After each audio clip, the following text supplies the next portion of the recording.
तो last lecture में we have seen the what is dot product and some application of dot product, that is angle between the two vectors. अगर position vector given है तो angle between the two vector निकाला था। कोई भी दो vector अगर परपेंडिकुलर हैं तो उनका डॉट प्रोडक्ट जीरो होगा। From this we can check the perpendicularity of two vectors. तो उसी तरीके से इस लेक्चर में हम देखेंगे कि किसी भी फिजिक्स में जिसका एप्लीकेशन है वर्क डन, किसी फोर्स का अगर हमें वर्क निकालना है तो हम डॉट प्रोडक्ट की हेल्प से उसको हम फाइंड कर सकते हैं। कैसे, देखिए, जैसे कि मान लीजिए आपके पास कोई एक ब्लॉक है एम मास का, कोई एम मास का ब्लॉक है। इस एम मास के ब्लॉक पे कोई फोर्स लग रहा है, मान लो एफ, कांस्टेंट फोर्स एफ लग रहा है, ये कांस्टेंट है। कोई कांस्टेंट फोर्स एफ लग रहा है जिसका मैग्नीट्यूड एफ है और जिसका इंक्लाइनेशन थीटा है। Since the force is constant so its magnitude as well as direction is constant. आप इसे इस तरीके से पुल करके ले जा रहे हो जिसका मैग्नीट्यूड एफ है और एंगल ऑफ इंक्लाइनेशन थीटा हमेशा ऐसे ही रहेगा। तो t इक्वल टू जीरो पे आपने मोशन स्टार्ट किया, किसी टाइम t इक्वल टू ये जीरो है, किसी time t equal to T time में ये स्लिप होता हुआ ये यहाँ पर आ गया ब्लॉक, ये ब्लॉक आपका यहाँ पर आ गया और फोर्स आपका कंटिन्यूसली ऐसा लग रहा है। ये किसी time t equal to T पर है। तो यहाँ से इसने s का डिस्प्लेसमेंट लिया, मान लेते हैं कि इसने s का डिस्प्लेसमेंट लिया ग्राउंड पे। तो अगर इसने s का डिस्प्लेसमेंट लिया तो यहाँ पे वर्क क्या लिखेंगे। अब आप देखिए, आपने कंपोनेंट लास्ट लेक्चर में कंपोनेंट लेना भी सीखा था। इस पे हम बोल सकते हैं कि इस ब्लॉक पे जो फोर्स लग रहा है इसके दो कंपोनेंट है। एक कंपोनेंट आपके पास है इस डायरेक्शन में, वो है आपका थीटा के अलोंग कंपोनेंट, हमने पढ़ा था वो क्या था, cos theta, F cos theta. और थीटा के परपेंडिकुलर या अपोजिट जो फोर्स था वो क्या था, एफ साइन थीटा था। इसमें कुछ रटने की ज़रूरत नहीं है, आप यहाँ से परपेंडिकुलर ड्रॉप करिए, ये परपेंडिकुलर ड्रॉप करिए तो बेस आपको मिल जाएगा। ये हाइपोटेनियस एफ है, एंगल थीटा है, तो कॉस यूज़ करेंगे तो ये एफ कॉस थीटा होगा, ये एफ साइन थीटा। तो अब आप देखो कि यहाँ पर इस ब्लॉक पे हम बोल सकते हैं कि एस एक्स डायरेक्शन में we have F cos theta force and in Y direction we have F sine theta force, but the body has only displacement in X direction. इसको अगर हम x मान लें और इसे हम y मान लें तो बॉडी का डिस्प्लेसमेंट हमें x डायरेक्शन में केवल क्या हो रहा है, s। तो वर्क अगर मैं आपको बोलूँ कि वर्क लिखिए तो आप यहाँ पे क्या लिख सकते हैं, work done by the component f cos theta. आपने 9th क्लास में डिफिनेशन कांस्टेंट फोर्स की बहुत बेसिक डिफिनेशन वर्क की पढ़ी है, जो आगे और जनरलाइज करेंगे हम लोग। वो है f फोर्स इंटू डिस्प्लेसमेंट। तो फोर्स f cos थीटा है और f cos थीटा की डायरेक्शन में डिस्प्लेसमेंट बॉडी का कितना है, s है। तो यहाँ पर हमारे पास क्या आ जाएगा, f cos theta into S, ये हमारे पास वर्क हुआ f cos थीटा फोर्स के वजह से। f sin थीटा की वजह से जो वर्क होगा वो क्या हो जाएगा, तो f sin थीटा तो फोर्स लग रहा है, but what about the displacement of the body along f sin theta.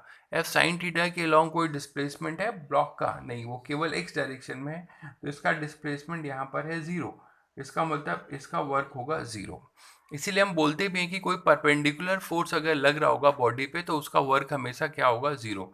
खैर, वर्क के बारे में तो हम डिटेल में देखेंगे वर्क पावर एनर्जी में। अभी मुझे डॉट प्रोडक्ट का एक एप्लीकेशन बताना था, तो यहाँ डॉट प्रोडक्ट का रोल कहाँ पे आ रहा है। अब इसको आप ध्यान से देखिए, इसको आप लिख सकते हैं कि W due to F cos theta is same as W due to F, क्योंकि एफ का केवल एफ कॉस थीटा वर्क कर रहा है, एफ साइन थीटा वर्क नहीं कर रहा है। तो जो एफ कॉस थीटा का वर्क होगा बॉडी पे वही हमारा नेट एफ का वर्क होगा, क्योंकि एफ साइन थीटा का वर्क इसमें है नहीं। इसके जो दो कंपोनेंट थे एफ कॉस थीटा और एफ साइन थीटा, उसमें से एफ साइन थीटा इस डिस्प्लेसमेंट के परपेंडिकुलर है। तो डिस्प्लेसमेंट के परपेंडिकुलर है तो या फिर आप ऐसे बोल सकते हैं कि इस ब्लॉक का एफ साइन थीटा के अलोंग कोई डिस्प्लेसमेंट नहीं था, यहाँ डिस्प्लेसमेंट इसका ज़ीरो था, तो इसका वर्क ज़ीरो हो गया। तो इसके दो कंपोनेंट में केवल वर्क का कंट्रीब्यूशन एफ कॉस थीटा का आ रहा है और वही उसका क्या होगा, नेटवर्क होगा। तो डब्ल्यू एफ कॉस थीटा हम लिख सकते हैं equal to W F equal to क्या होगा, F cos theta into S. अब इसको थोड़ा ध्यान से समझिए, ये एफ कॉस थीटा बेसिकली है क्या। हम लोगों ने डॉट प्रोडक्ट पढ़ा है, एक तरीके से आप बोल सकते हैं कि एक वेक्टर एफ है और एक वेक्टर यहाँ पर एस है, इसको आप एक एफ वेक्टर मानिए और इसको एक डिस्प्लेसमेंट वेक्टर एस मानिए, और ये एंगल आपका थीटा था। तो अगर मैंने डॉट प्रोडक्ट का ज्योमेट्रिकल मीनिंग आपको समझाया है कि एफ और एस का डॉट लेने का क्या मतलब है, आप इसको एक वेक्टर फॉर्म में और इसको दोनों को एक वेक्टर मानते हुए क्या हम इसको एफ डॉट एस लिख सकते हैं। ए डॉट बी, इसको हमने ए माना, इसको बी माना, तो ए डॉट बी क्या होगा, ए बी कॉस थीटा। तो इसको हम इस तरीके से लिख सकते हैं एफ डॉट एस। इसका क्या मतलब हुआ कि वर्क जो है, किसी भी फोर्स का वर्क हम लिख सकते हैं अगर उस फोर्स का वेक्टर फॉर्म पता हो और बॉडी का डिस्प्लेसमेंट का वेक्टर फॉर्म पता हो। तो दोनों का जो सिंपली अगर हम डॉट ले लेंगे तो हमें उस पर्टिकुलर फोर्स का क्या मिल जाएगा, वर्क मिल जाएगा। तो एफ डॉट एस हम इसे लिख सकते हैं। इसका और ज्योमेट्रिकल मीनिंग क्या है, एफ कॉस थीटा क्या है, it is projection of F along S vector. आप एफ कॉस थीटा के लिए क्या बोल सकते हैं, ज्योमेट्रिकल मीनिंग हमने पढ़ रखा है। एफ कॉस थीटा क्या है, इट इज प्रोजेक्शन या कॉम्पोनेंट, इट इज प्रोजेक्शन और component of F vector along S vector. It is projection और component of F vector along S vector, ये हम बोल सकते हैं। तो इस तरीके से हमारे पास कोई भी, यहाँ से हमने प्रूफ किया कि हम अगर वर्क डन पहले निकाला और इसको डॉट के फॉर्म में लिखा, तो कोई भी दो वेक्टर्स अगर गिवन है तो उसको हम डॉट, सिंपली उसका हम डॉट ले लें तो हमें उसका क्या मिलेगा, वर्क डन। तो हम बोल सकते हैं कि by taking dot product of force F and displacement vector, we will get work done by that force। ये फॉर्मूला हमने डिराइव किया, तो इसको हम यूज़ कर सकते हैं, इसको हम यूज़ कर सकते हैं किसी भी वैल्यू के लिए। तो हमें अगर फोर्स वेक्टर फॉर्म में पता हो और डिस्प्लेसमेंट हमें वेक्टर फॉर्म में पता हो तो हम उसका कॉरस्पॉन्डिंग वर्क डन निकाल सकते हैं। जैसे इस क्वेश्चन को और जनरलाइज किया जाए, मान लीजिए आपके पास क्या है, एक सिचुएशन है कि हमारे पास कोई एक बॉडी है, ये बॉडी यहाँ पर थी ए पे और ये कुछ मूव करके यहाँ पर आ गई है बी पे, कोई भी आर्बिट पाथ से मूव कर रही है। यहाँ पर ये एक्स वाई जेड प्लेन है, ए पे इसके कोऑर्डिनेट से x1 y1 z1, और जब ये बी पे गया तो इसके कोऑर्डिनेट्स हो गए x2 y2 और z2। और इस पे एक फोर्स लग रहा है, इस पे क्या लग रहा है, एक फोर्स लग रहा है, कोई भी एक फोर्स लग रहा है एफ फोर्स लग रहा है, कांस्टेंट फोर्स एफ लग रहा है, जिसके वजह से ये पाथ फॉलो कर रहा है।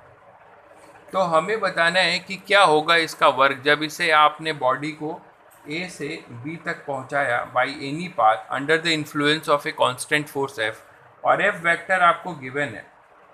एफ वेक्टर मान लीजिए आपके पास गिवन है कुछ F X I cap plus F Y J cap plus F Z K cap. इसका क्या मतलब हुआ कि कैसा फोर्स है, देखिए ये वेक्टर कैसा है, 3 डायमेंशनल है, इसका आई में भी कोफिशिएंट है, जे में भी कोफिशिएंट है और के में भी। तो ये जो एफ वेक्टर है ये 3 डायमेंशनल किसी स्पेस में लग रहा होगा और मोशन भी किसी स्पेस में हो रहा है, 3 डायमेंशनल स्पेस में हो रहा है।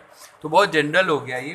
तो हमें अब इसका वर्क निकालना है। तो मैंने अभी क्या बताया था कि वर्क का फॉर्मूला हम लोगों ने अभी डिराइव किया, W equal to F dot S, यही पढ़ा हमने।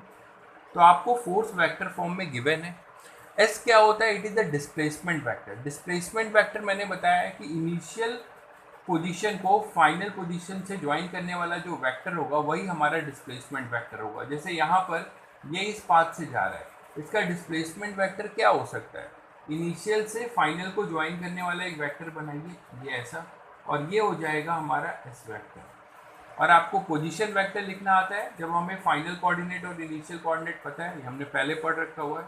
तो हम डिस्प्लेसमेंट वेक्टर लिख सकते हैं। डिस्प्लेसमेंट वेक्टर क्या होगा, ये एरो आपका यहाँ पर है मतलब ये फाइनल होगा, ये टेल यहाँ पर है मतलब ये इसका इनिशियल होगा। तो क्या लिखेंगे, final exponent minus initial exponent x2 minus x1, और ये i का कोफिशिएंट है, x का कोफिशिएंट है, तो इसके लिए unit vector i cap plus y2 minus y1, और ये हो जाएगा j cap plus z2 minus z1, और ये हो जाएगा p कैप। तो this is the displacement vector. अब हमें इस फोर्स का ए से बी में क्या वर्क हुआ होगा ये हम निकाल पा रहे हैं। यहाँ से इनका सिंपली क्या कर लेना है, डॉट ले लेना है। तो F X I cap plus F Y J cap plus F Z K cap dot x2 minus x1 I cap plus y2 minus y1 J cap plus z2 minus z1 K cap. ये displacement vector है, इसका dot लेंगे तो dot का सबको पता है कि i के कोफिशिएंट का i के कोफिशिएंट के साथ सिंपल मल्टीप्लिकेशन हो जाएगा, ये हमने पढ़ रखा है।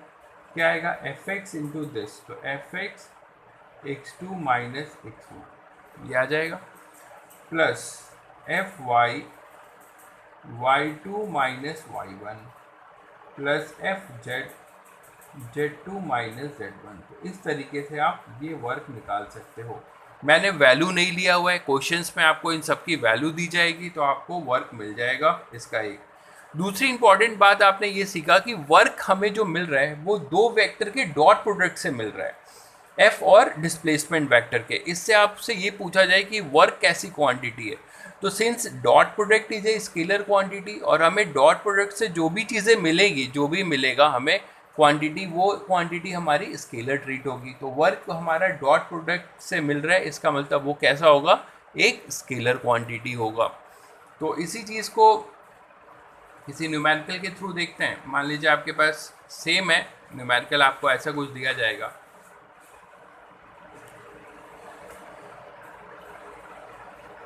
कि find the work done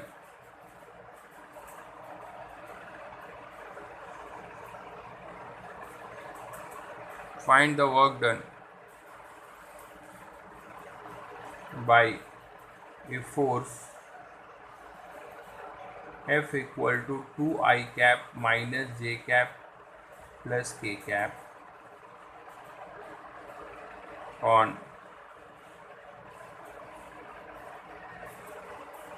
displacing the body having initial position vector Ri equal to I cap minus j cap to final position vector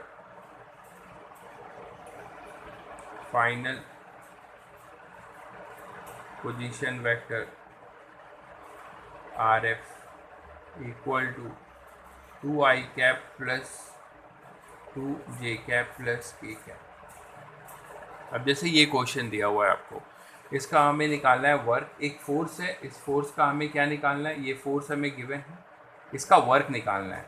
और वर्क निकालना है किस पे, एक बॉडी पे वर्क लग रहा है, लेकिन उस बॉडी का लोकेशन क्या था, हैविंग इनिशियल पोजीशन वेक्टर। ये बॉडी पहले यहाँ पर थी जिसका पोजीशन वेक्टर आ रहा ही था, और बॉडी फाइनली यहाँ पर गई है। तो उस क्वेश्चन में पहले तो आप देखिए बॉडी का लोकेशन क्या होगा। ये बॉडी अगर है, ये बॉडी, तो इसका इनिशियल पोजीशन वेक्टर यहाँ पर है, मतलब ये ऐसा है, ये है आपका आर आई, ये गिवन है।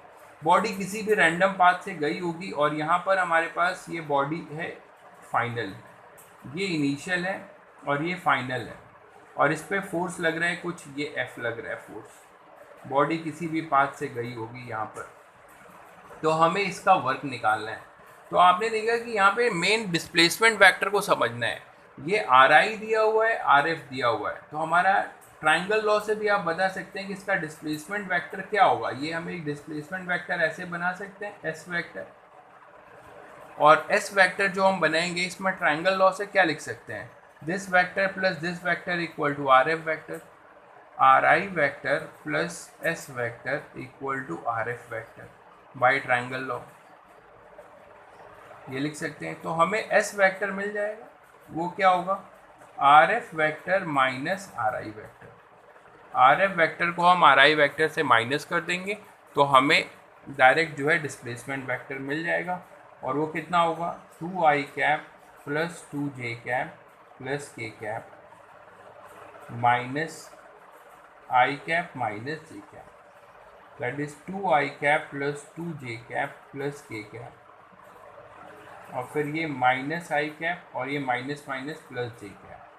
तो i वाले को i वाले के साथ ये 2 है, और i इसका कोफिशिएंट -1 i कैप प्लस 2, और ये j का कोफिशिएंट +1 तो j cap plus k cap. तो आपके पास आएगा i cap plus 3j cap plus k cap. इस तरीके से आप डिस्प्लेसमेंट वेक्टर फाइंड कर लिया आपने। अब एक बार आपको डिस्प्लेसमेंट वेक्टर मिल गया और फोर्स वेक्टर दिया हुआ है, तो दोनों का क्या कर लेंगे, डॉट प्रोडक्ट लेंगे, सिंपली डॉट प्रोडक्ट। W क्या हो जाएगा, F डॉट S। तो आप F जो वेक्टर है 2i cap minus j cap plus k cap, इसका डिस्प्लेसमेंट वेक्टर के साथ डॉट प्रोडक्ट ले लीजिए, i cap plus 3j cap plus k cap. तो डॉट क्या हो जाएगा, 2 into 1 2 minus 3 minus 1 into 3 minus 3, और k 1 इंटू 1 तो +1। तो यहाँ पे 2 इंटू 1 माइनस 1 इंटू 3 और 1 इंटू 1, तो यहाँ पे आ रहा है वर्क डन 0, वर्क डन आ रहा है 0 जूल। इसका मतलब वर्क डन 0 जूल आ रहा है। इसका क्या मतलब हुआ, इसका ये मतलब हुआ कि ये जो फोर्स वेक्टर है इस डिस्प्लेसमेंट वेक्टर के क्या रहा होगा, परपेंडिकुलर। आप बोल सकते हैं कि फोर्स वेक्टर डिस्प्लेसमेंट वेक्टर के परपेंडिकुलर रहा होगा, तभी इसका वर्क डन क्या आया है, 0। ये जो मैंने डिस्प्लेसमेंट वेक्टर लिखा, इसका आप दूसरे वे से भी देख सकते थे इजली। अगर हमें आर आई दिया हुआ है, मतलब इसके कोऑर्डिनेट्स, ये पॉइंट यहाँ पर है, इसका आई का कोफिशिएंट कितना है 1, जे का कोफिशिएंट क्या है -1, और के नहीं है मतलब 0 है, ये इसका इनिशियल कोऑर्डिनेट हुआ। उसी तरीके से ये इसका फाइनल कोऑर्डिनेट क्या है, आई का कोफिशिएंट है 2, जे का कोफिशिएंट है 2 और के का कोफिशिएंट है 1। आई, जे और के के जो कोफिशिएंट है वो क्या बताते हैं, एक्स, वाई और जेड कोऑर्डिनेट्स। तो आपने ये कर लिया। अब इसको आप यहाँ से एस वेक्टर लिख सकते थे, 2 माइनस 1 आई कैप प्लस 2 माइनस और -1 जे कैप। तो यही चीज़ तो आ जाएगी फिर से जब आप डिस्प्लेसमेंट वेक्टर लिखोगे। तो आप या तो ऐसे लिखो या ट्रायंगल से डायरेक्ट माइनस करके डिस्प्लेसमेंट वेक्टर लिख लो, ये चीज़ें आप लिख सकते हो। तो इस तरीके से हम कोई भी फोर्स का, कांस्टेंट फोर्स का हम यहाँ पे वर्क निकाल सकते हैं। अभी एक फिजिक्स में हमने वो डॉट प्रोडक्ट का ये एप्लीकेशन देखा। दूसरी इम्पॉर्टेंट बात है कि हमारे पास जो डॉट प्रोडक्ट है वो 2 प्रॉपर्टी होल्ड करता है, that is commutative property. Dot product के लिए आप बोल सकते हैं कि 2 प्रॉपर्टी वो होल्ड करता है। पहला हमारे पास है वो कॉम्यूटेटिव प्रॉपर्टी को होल्ड करता है। इसका मतलब पहला है कॉम्यूटेटिव प्रॉपर्टी,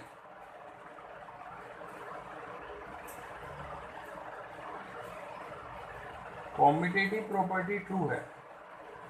इसका मतलब ये है कि 2 वेक्टर है A dot B, this should be, अगर हम ए का बी के साथ डॉट लें या बी का पहले ए के साथ, ये दोनों सेम ही होंगे। तो कॉम्यूटेटिव प्रॉपर्टी आप यूज़ कर सकते हैं डॉट प्रोडक्ट के लिए, A dot B same as B dot A.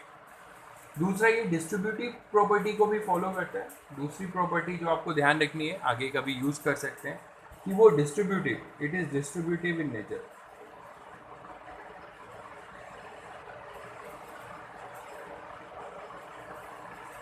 That is A dot B plus C, ये है। इसको आप ऐसे भी लिख सकते हैं, ये आपने 9th में डिस्ट्रीब्यूटिव पढ़ा है, ठीक वैसे ही है, A dot B plus A dot C. तो ये डिस्ट्रीब्यूटिव प्रॉपर्टी को भी फॉलो करता है। तो ये 2 प्रॉपर्टी भी ध्यान रखिएगा, कई जगह पे यूज़ हो सकता है। तो इस तरीके से हमने डॉट प्रोडक्ट का एक एप्लीकेशन देखा है।